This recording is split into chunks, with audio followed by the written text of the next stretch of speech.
Përshëndetje nga sofra shqiptare, kam sjell recetën e gurabijave për me çaj, cilat bëhen shumë të buta, kanë dyshije, kripura dhe të ëmbla, besoj se kam ju pëlqy kur ta shihni videon në vazhdim.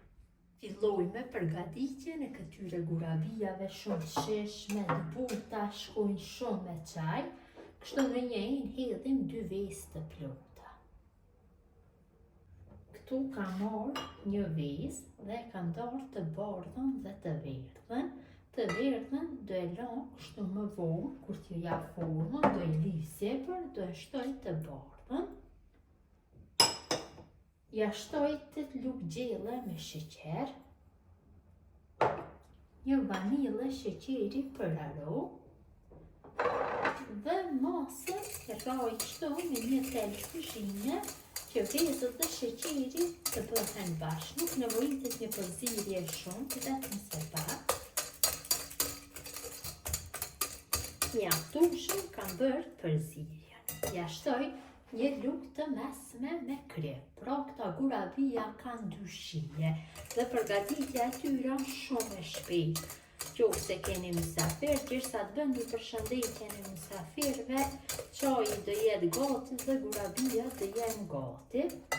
Shtoj në një gotë 200 ml shem me kas, një gotë 200 ml shem me vaj, dhe masën përsëri e përzi mirë kështu me një tel kuzhine.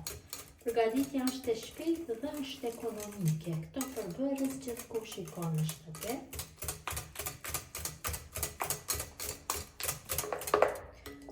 Kam përzier masën, tash e shtoj millin. Masat e millit nuk dihen asnjëherë saktë. Sa më i butë që t'jetë brumi, aq më të mira do dalin gurabijat. Ja shtojmë 2 paketime pluhur për pjekje.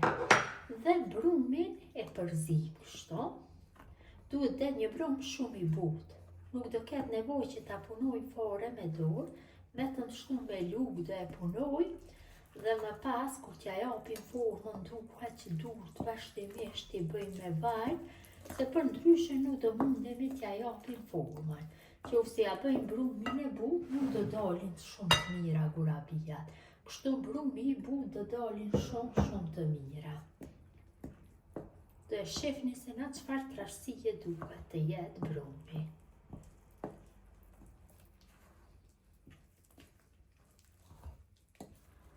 Kam punuar brumin, ja trashësia e brumit, duhet jetë një brum shumë i butë. Tash në njëjën tjetër kam hedh pak vaj dhe i bëj duart kështu me vaj dhe filloj që t'ja jap formën gurabijave. Pra munduhem që t'ja jap formën e lëvuar, kështu sa një kokë rare, mjaftueshëm do jetë një copë gurabi, sepse kanë pluhur për pjekje dhe gjatë pjekjes do dyfishohet masa. Kur t'ja japim formën gurabijave, duhet t'i punojmë kështu më gjatë që të dalin më të lëmuar. Pasi t'ja japim formën, i vendosim në tepsi. Tepsinë e kam lyer me vaj. Kur t'i përgatitni këto gurabija, duhet që t'i përgatitni në 2 tepsi ose në tepsinë e tupanit, sepse gjatë pjekjes ju dyfishohet masa dhe mund t'ju prishet forma. Dhe i vendosni kështu në tepsi larg njëra nga tjetrën. Shumë e rëndësishme është që t'ju jipet forma mirë. Sa më gjatë punohen, aq më të lëmuara do dalin format.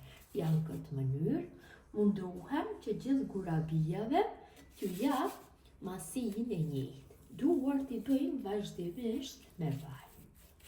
Në këtë mënyrë gjithë brumit t'ja japin formën e gurabijave.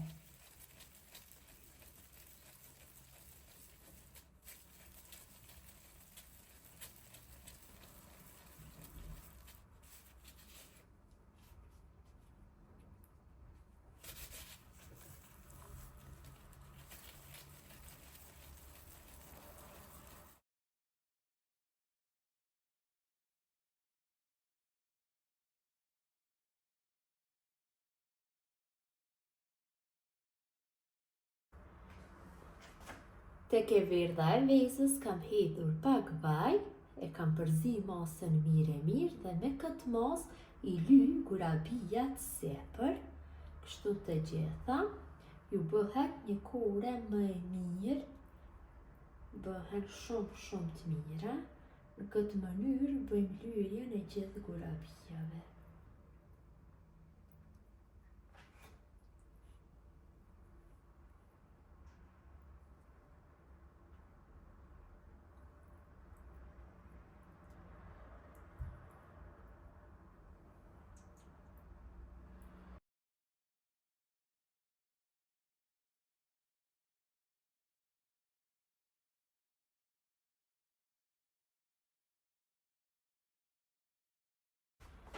Kam lyme të verdhën e vezës sepër gurabija. Gjatë kohës së lyrjes e kam nxehtë tuponin, do me thënë në temperaturë 200 gradë. Tash sepër ju hedhi fara susamit, ju jep një shije shumë të mirë gurabija farat e susamit, ashtu dhe dalin më të bukura.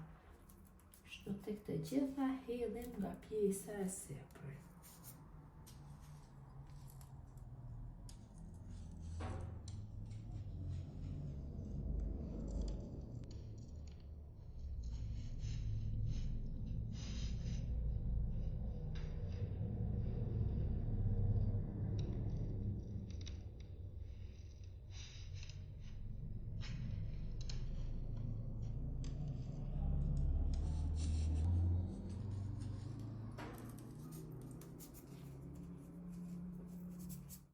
Dhe gurabijat janë gati për pjekje, ta shifusim direkt në tupan dhe tuponit ja ulim temperaturën në 160 gradë dhe na temperaturë do i pjekim dikon për 20-25 minuta, zakonisht varet nga furra që e keni në shtëpinë tuaj.